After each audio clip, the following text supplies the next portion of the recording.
Something went wrong. A fly got into the transmitter pod with me the first time when I was alone. The Fly, starring Jeff Goldblum and Geena Davis. This film was Jeff Goldblum's breakout role, man. He played a quirky, weird scientist who wanted to just change the world. What am I working on?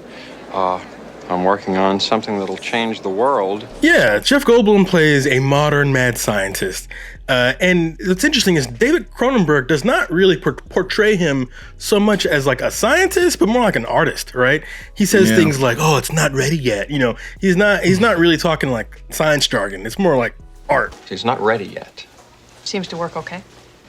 No, something important's missing. It's really interesting because the combination of art and science and like body horror is something David Cronenberg explores all the way up until Crimes Against Humanity, right? Well, what happens when you try to teleport living things? Not while we're eating. Can't be worse than this. When we first see him, he just wants some booty. That's the beginning of the film. Yeah, he wants some ass. That is it. And like, and he is trying his best to lure Geena Davis back to his apartment. He's like, "Well, I got these teleportation pods, and they're gonna change the world, and they really are gonna change the world." But when they get to the house, he's much more interested in that coffee maker. He's much more interested in playing the piano. He does not want to talk about those pods because he just wants booty. But it is the first hint of the theme of the film, or one of the many themes of the film, and that is going crazy for the flesh. That's why old ladies pinch babies' cheeks. It's the flesh. It just makes you crazy. When she comes in here, she's coming through with this as a journalist. Right. You know, she sees that Seth Brundle is trying to mac on her and everything, and then she just starts to get closer and closer to him because she feels like he is a brilliant mind and she's attracted to him. And it is so weird because the movie is working overtime. I mean, it is working hard to make Jeff Goldblum look nasty. If I can be blunt with you, like Geena Davis asks, she's like, "Yo, do you ever change your clothes?" Do you ever change your clothes? What? Your clothes. You're always wearing the same clothes. And his house is like in like a back alley, and it looks scary as hell.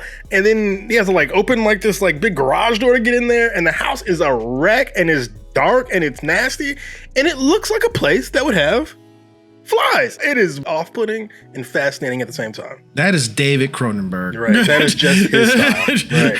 And his obsession with sex in the body and the flesh. It is like in full maturity here. Right. After the accident, which it truly is an accident.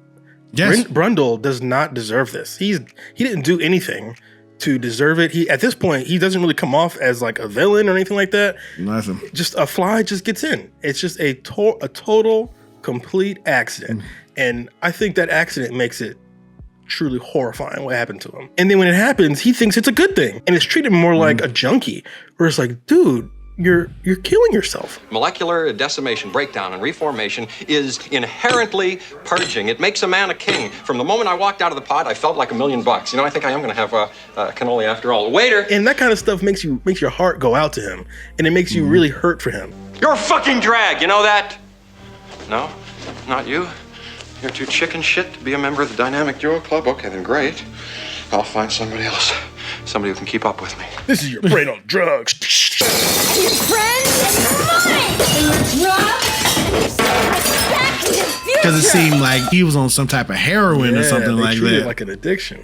Any questions? We all know what The Fly is because The Fly is a remake. And so we know he's going to be merged with The Fly. Taking someone apart and then putting them back together is fascinating, right? Obviously, Willy Wonka did that too with, what's his name? Joe TV or something, little boy who went through the little teleporter or whatever. Yeah. And then it's like, oh, this teleportation machine can turn into a gene splicer. And I thought that was really, really fascinating, a really interesting way to approach this, mad scientist thing. But after he merges with The Fly, him and Geena Davis have sex, and as his condition gets worse and worse and worse, she's like, oh.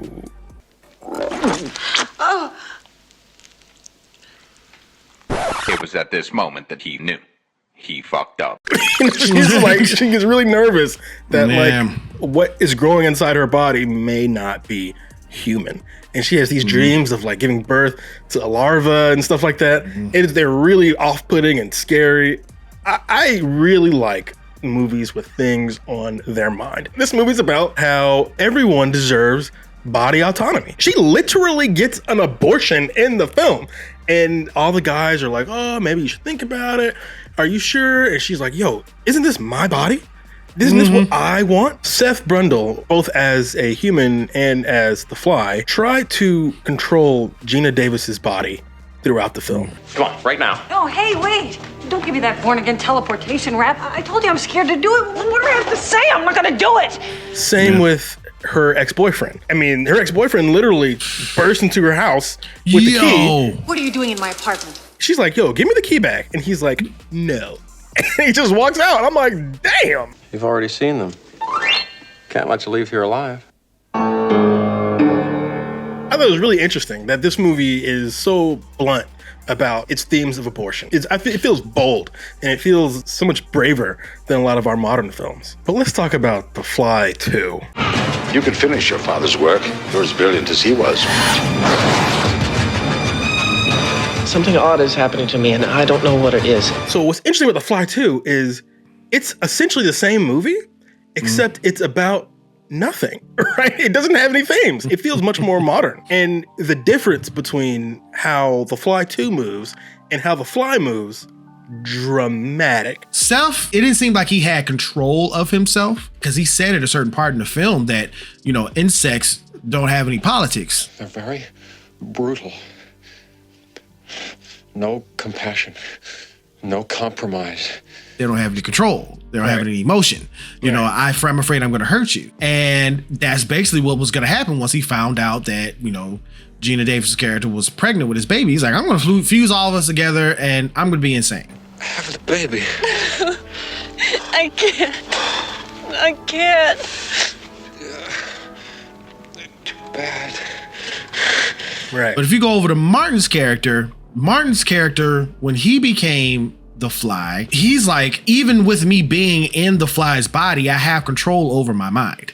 Right. You know? Right. And that's the two differences between them. Seth didn't have control over his body and his mind. Right. Martin did. Right. What you're describing is drama, right? One has drama, one does not. I think that makes the movie dramatically different. Like, even though they follow the exact same beats, they came out 3 years apart, and yet one moves beautifully and is a classic, and one is forgotten. All that to say, believe it or not, The Fly 2 is not the dumpster fire that I was expecting. I think The Fly 2 is more like an unintentional comedy at times.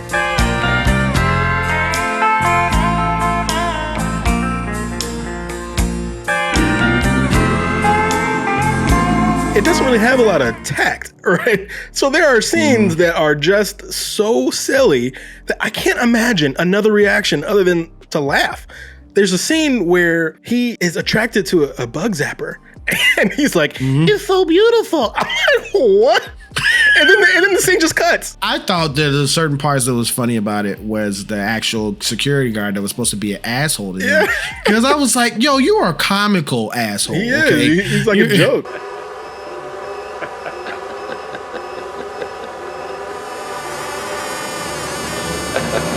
They're like, Martin is one of the smartest people on the planet. He's so clever. Let's use his machines. He put a password on it. Well, damn, that's it. It's over. I was like, what? They're like completely stumped by a password. Damn. Clever. And they're like, hey, here's your new apartment. No cameras or nothing. No cameras or nothing in here. And he's like, okay. Like, what the fuck? And he's supposed to be smart. I will check every single nook and cranny of that place. Yeah. And they gave him a bed. He doesn't sleep. What's the bed for? I'm like, oh, he gonna f in that bed. And he does. so I'm like, what's with the bed? They're like, he's 5 years old, and yeah, he looks like a grown man. Anyway, go have sex, little boy. And it's like, what? Happy birthday to you. Happy birthday, dear Martin. Happy birthday to you. And so there's an extended scene with a character we know is a 5-year-old banging some girl in a bed. Unfortunately, this is a very common thing. They happen also in The Fifth Element, where they establish that our main character is like a week old, only to have her F Bruce Willis at the very end of the film. So this is actually a strange, but that guy is actually, I don't want to talk about him. Yeah, let's talk about Luke Besson. He knew in order to save himself, he had to sacrifice someone else. So he was like, nope, that's off the table. Only for him to go on a killing spree at the end of the film. I have to tell him about the telepod. I told you that it's a dead end. But you haven't told me why. Because the only way I could save myself would be to sacrifice another life. A few moments later.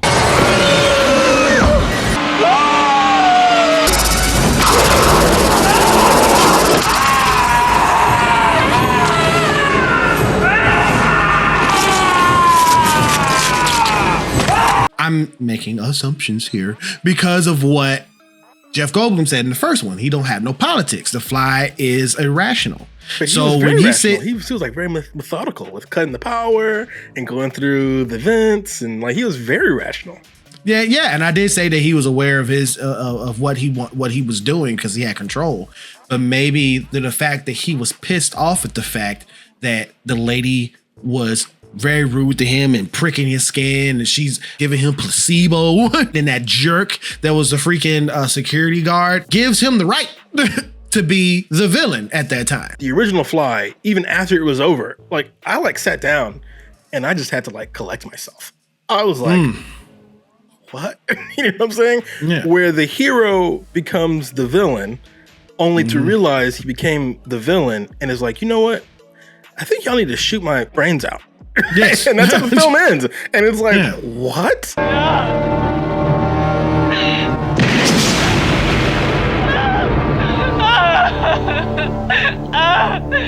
Now, I'm talking about the designs in each of these films.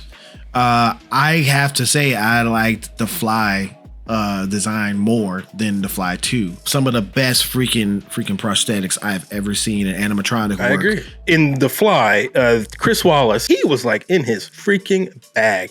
And what's really interesting is in The Fly 2, you can tell he had ideas for The Fly that didn't make it into the movie until he added them into The Fly 2. Marty gets into like a nasty, horrible cocoon, and it looks disgusting, fantastic. And you can see his face in there moving around. Like the effects are really good.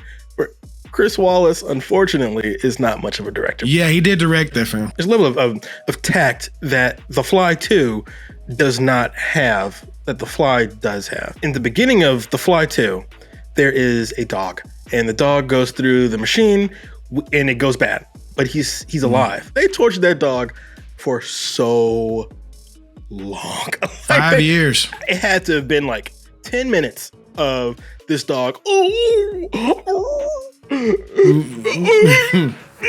like, what the? It was like when he's putting the chloroform over his nose. Yeah, it was awful. Like if they'd cut that scene down, it would do wonders for the character. I could see people enjoying, and I could understand why you enjoyed The Fly 2. Like, I get it. You finally get to see Eric Stoltz. This is the first time I've ever seen Eric Stoltz in a film. The lie detector determined that was a lie. Exactly, and right? He's terrible. Like, he's awful. And that's fascinating in its own right, too. That doesn't necessarily make the movie bad. God. I'm like fascinated at how generic and bland he is. I don't get out much. Eric Stoltz was the guy who was hired to be Marty McFly. Marty McWhat? Back to Marty McFly. Oh, okay. Oh, shoot. Woo! Marty McFly in Back to the Future. But then he was cut because they wanted, Michael J. Fox. And to see him actually have something like this underneath his belt is cool. And when I was a kid and I was watching this film and I saw this film, I thought he was like a superhero. And the movie treats him like that. Mm-hmm. Yeah. And I was like, he's jumping over things, having powers. And it's interesting to see how one is just like a movie made to make money, and the other is a movie made by someone with something on their mind. And it just changes everything. I enjoyed The Fly and The Fly 2. More importantly, What do you think about this film? Have you seen The Fly, or have you even seen The Fly 2? Get in the comments and let us know what you thought about this film or the other. Thank you so much for clicking on this video. We see you. We appreciate you. Our subscriber count is going up. We're almost to 1,000 subscribers. So if you're new to seeing our faces, please do us a favor. Come here. Come here. Look down there. It's the subscribe button right there. Click that button right there. Click that button and come along for the ride of MWO, all right? And if you liked this video, please hit the thumbs up. It really does help out the channel. Or you can hit that thumbs down, whichever you choose. This is your opinion. Just remember one thing, it is mostly wrong. We will see you in another video.